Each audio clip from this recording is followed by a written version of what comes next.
మన వారాహి సిల్వర్ జ్యువెలరీలో అద్భుతమైన ఆఫర్స్ పొందండి మరియు కార్ గెలుచుకునే గొప్ప అవకాశం. న్యూ చండీగఢ్ స్టేడియంలో గుజరాత్ టైటాన్స్ను కట్టడి చేసింది పంజాబ్. కట్టుదిట్టమైనటువంటి బౌలింగ్తో గుజరాత్ను కంట్రోల్ చేసింది పంజాబ్. నిర్ణీత 20 ఓవర్లలో 6 వికెట్లకు 162 పరుగులు చేసింది గుజరాత్.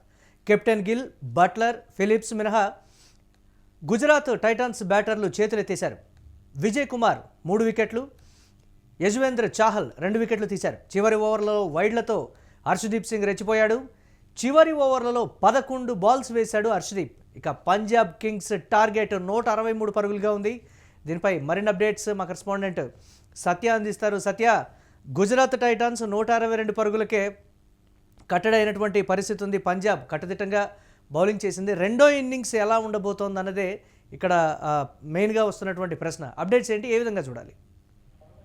ఏదైతే న్యూ చండీగఢ్ లోని మహారాజా యదవేంద్ర సింగ్ స్టేడియంలో పెద్ద ఎత్తున గుజరాత్ టైటాన్స్ నిర్ణీత 20 ఓవర్లలో 6 వికెట్లు కోల్పోయి 162 పరుగులు చేసిన పరిస్థితి కనబడతా ఉంది. అయితే గుజరాత్ బ్యాటింగ్ చేస్తూ కూడా గుజరాత్ సంబంధించినటువంటి captain Shubman Gill 39, Jos Buttler 38, Glenn Phillips 25 మినహా ఎవరు కూడా, అంటే వీళ్ళు ముగ్గురే ఆడిన పరిస్థితి కనబడతా ఉంది. దాని తర్వాత ఎవరు కూడా పెద్దగా పరుగులు చేయకపోయిన పరిస్థితి కనబడుతుంది. అంటే పంజాబ్ లో బౌలర్లు కొంత కట్టుదిట్టంగా బౌలింగ్ చేసి గుజరాత్ ను కట్టడి చేసే ప్రయత్నం చేశారు.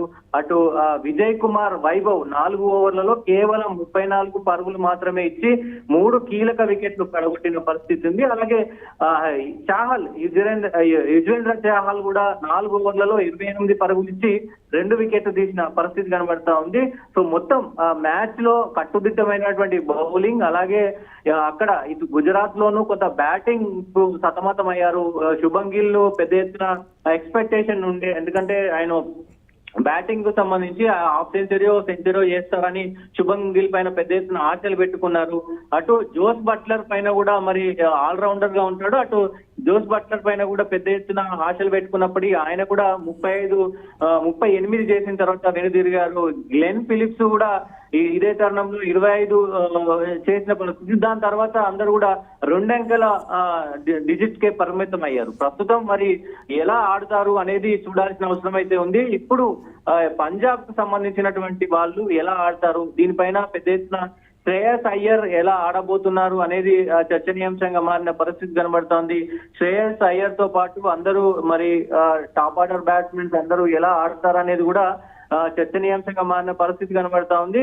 కొంత అంటే లాస్ట్ ఓవర్ లో ఏదైతే హర్షదీప్ సింగ్ వేసినటువంటి లాస్ట్ ఓవర్ లో మొత్తం 11 బాల్స్ వేసి హర్షదీప్ కొంత మరి సతమతమైన పరిస్థితి కనబడతా ఉంది. లాస్ట్ ఓవర్, చివరి ఓవర్ 20వ ఓవర్ లో వరుసగా వైడ్లు, నో బాల్స్ తో మరి తడబడ్డ పరిస్థితి కనబడతా ఉంది. అంటే ఇది ఒక రికార్డు కూడా చెప్తా ఉన్నారు. 11 బాల్స్ ఒకే ఓవర్ లో 11 బాల్స్ వేయడం కూడా మరి రికార్డు సృష్టించిన పరిస్థితి అయితే కనబడుతోంది. 163 పరుగులు మరి పంజాబ్ కింగ్స్ గెలవాలంటే 163 పరుగులు.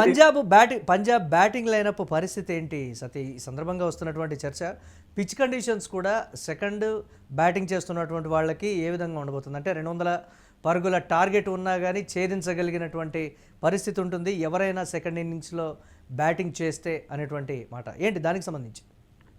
డెఫినెట్ గా దాదాపు మరి చూడాలి బ్యాటింగ్ అనేది శ్రేయస్ అయ్యర్ పైననే, ఎందుకంటే అయ్యర్ మంచి ఫామ్ లో ఉన్నాడు. అలాగే మరి ఎలా ఆడుతారు అనే దానిపైన కూడా చూడాల్సిన అవసరం అయితే ఉంది. పంజాబ్ లో కూడా మరి ఇటు వీళ్ళకి సంబంధించి మరి ఏదైతే పంజాబ్ కెప్టెన్ సంబంధించి సో ఆయన టాస్ గెలిచి ముందుగా బౌలింగ్ ఎంచుకున్నాడు కాబట్టి ఏదైనా దీంట్లో వ్యూహం ప్రకారమే మరి బౌలింగ్ ఎంచుకున్నారా, ఇప్పుడు మరి శ్రేయస్ అయ్యర్ ఫామ్ లో ఉన్నారు కాబట్టి మరి ఎట్లా ఆడుతాడు అనేది చూడాల్సిన అవసరం అయితే ఉంది.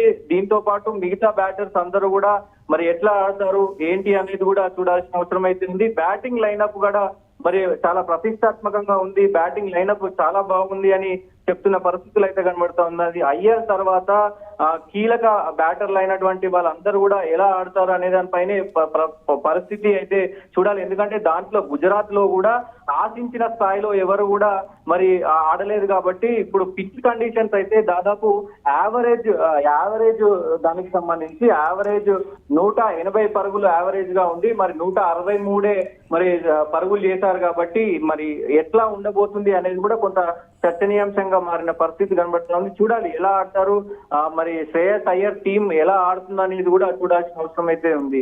రైట్, థ్యాంక్స్ ఫర్ అప్డేట్ సత్య. ఇక న్యూ చండీగఢ్ స్టేడియంలో గుజరాత్ టైటాన్స్ను పంజాబ్ కింగ్స్ కట్టడి చేసింది. కట్టుదిట్టమైనటువంటి బౌలింగ్తో జీటీని కంట్రోల్ చేసింది. నిర్ణీత 20 ఓవర్లలో 6 వికెట్లకు గుజరాత్ 162 పరుగులు చేసింది. కెప్టెన్ గిల్, బట్లర్, ఫిలిప్స్ మినహా గుజరాత్ టైటాన్ బ్యాటర్లు చేతులెత్తేశారు. 3 వికెట్లు తీశాడు విజయ్ కుమార్, 2 వికెట్లు తీశాడు యజువేంద్ర చాహల్. చివరి ఓవర్లలో వైడ్లతో హర్షదీప్ సింగ్ రెచ్చిపోయాడు. ఇక పంజాబ్ కింగ్స్ టార్గెట్ 163 పరుగులుగా ఉంది. చూడాలి ఏ విధంగా ఆడతారనేది.